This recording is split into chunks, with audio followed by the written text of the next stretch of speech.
Hello everybody, welcome to tSQLt Live DevOps Edition.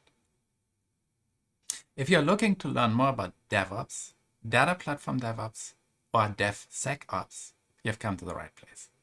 In this video series, I'm talking about what DevOps is, how to get started, why it is important, and also some more advanced topics. So no matter where you are in your DevOps journey, there's something for you here.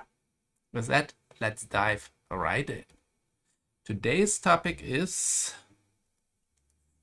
DevOps parts number 2.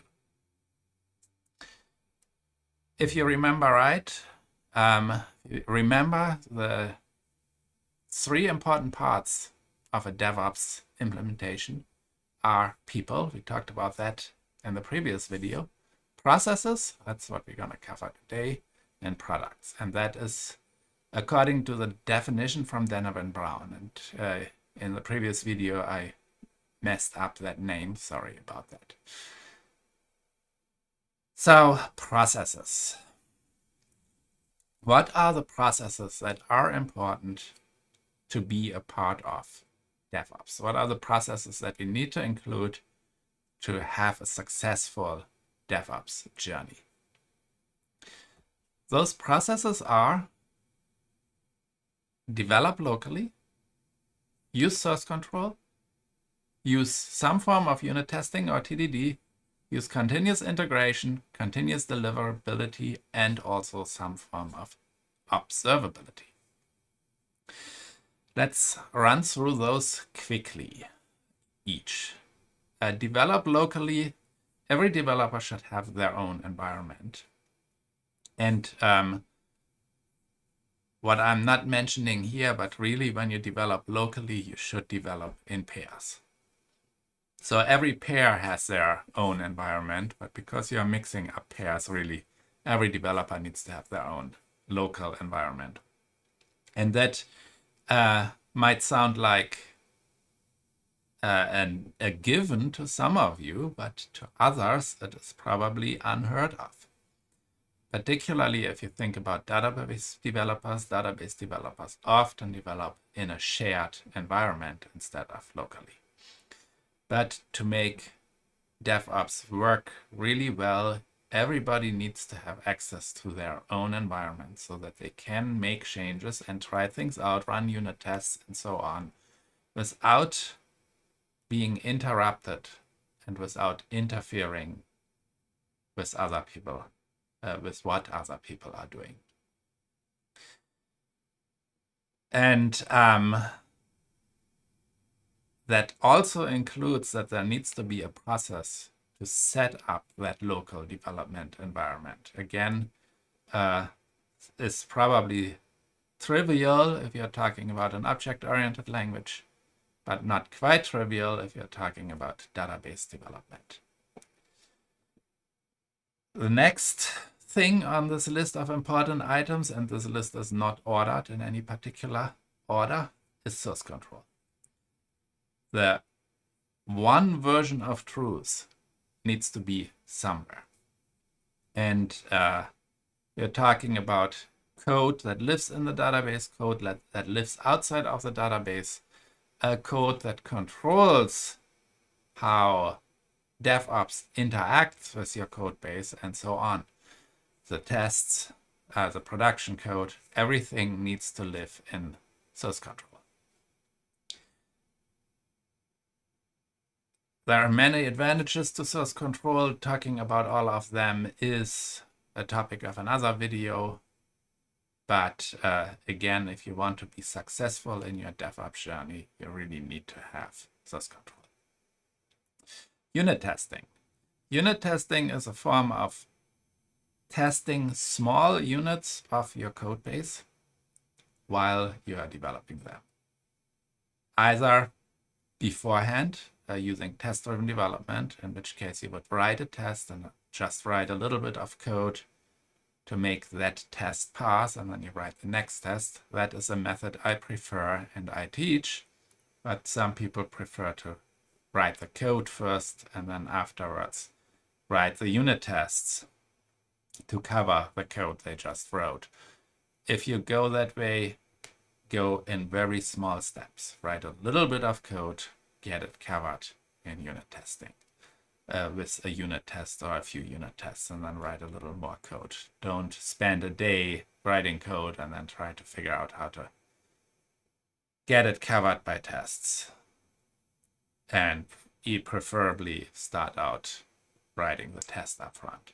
The big advantage of using TDD, of using test-driven development, is that your code naturally is testable, because every change you make to the code has been asked for by a test. There is no code that is not tested. Whereas if you go off and write a large piece of code without thinking about the tests and then thinking about the tests later, you often run into situations where the code becomes really hard to test. That was unit testing. The next thing on this list here is continuous integration. Continuous integration, we talked a little bit about that yesterday, is there to make sure, or the day before, to make sure that changes you make that pass the tests in your environment also work in other environments, also work in conjunction with all the other changes that have been going on while you were working on this change. So continuous integration sets up an automated environment, automatically deploys the code, automatically runs the tests. It is a clean environment. It is independent of what you find on any developer's machine. So it will catch any bug of the type, any defect of the type of it worked on my machine. It catches integration issues where two changes that happened at a similar time are not compatible with each other, and so on. It is a very powerful tool to make sure your code is stable and it works when installed on a new environment. Continuous delivery is very powerful, but you can get very far in your DevOps journey without it. Nonetheless, I would recommend you keep going and implement continuous delivery too, where continuous delivery takes a code that has been certified, or the artifact that has been certified by continuous integration, and deploys it into other environments. And then the final point is, and those other environments can be your internal testing environments like the QA teams environment or performance testing environment, but it can also go directly to production. There are large companies, Amazon is one of them, that continuously, meaning several times a day, deliver new code right into production. And that leads to the next point, which is, if you continuously change what's going on in production, how do you know that it is still working? And that's where observability comes in. Observability covers the fact that it is working. So you have some form of test, some form of canary tests that figure out, is the system up? Is it behaving as designed? You also have performance tests. Is it fast enough? And things like that. Observability and calling them tests is a little bit too much. You monitor the behavior. So some of those might just be if you have a web application pulling up a page of that web app and see, does it come up? Does it contain the text we expect? And does it come up in a reasonable amount of time? So you wouldn't run a full performance test in production, clearly. But doing those quick checks, pulling up a page here, running a specific piece of functionality there, seeing that it comes back in a reasonable amount of time, and that it returns some expected values or shows some expected behavior. You can do that in a production environment without interfering much with what other people are doing in production.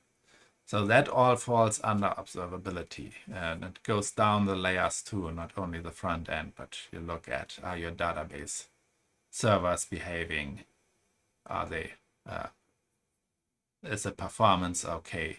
Are they up? You might even look for backups. Have the backups been executed?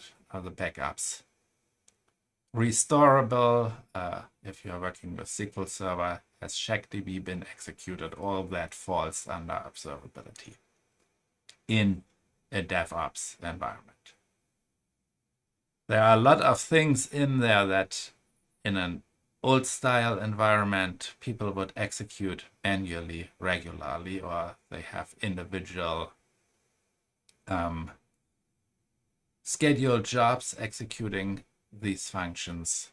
But with DevOps, we want to automate everything and we want to have it all in one place so that we can monitor, that we can see that it is still working in one place. But really, the most important part of all this is at the beginning. Develop locally, develop in pairs, check the code into source control, write unit tests, preferably TDD, use continuous integration. Then once you are there, think about implementing continuous delivery and observability, which observability really needs to start while developing. You need to potentially add hooks for your observability tool to hook onto, but that is another topic altogether. I hope this all makes sense, and that is all I have for you today. Thanks for showing up. If you have any questions or comments, leave them below. If you liked what you saw here and would like to see more content like this, please subscribe and have a fabulous day.